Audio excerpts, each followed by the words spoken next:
Okay, so we're back now to our Destiny Cottage, which is exclusive to us only, with the access to the beach here.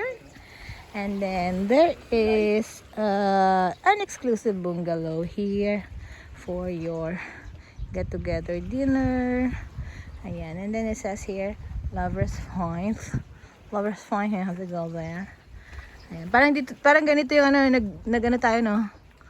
Dun sa Bora. Yung kumain ng maramihan. Here is the Lovers Point. Ayan. Sa mga gusto magsarili. Delikado. Ganyan. Diba? Nice view. Ayan. Delikado lang mabato. Pang mga young ones yan. Younger. May ihaw-ihaw ano. May core cage lang talaga kasi. May core cage kasi pag may dala kang ano. Ang laking dito. Ulam. Very nice. Love it.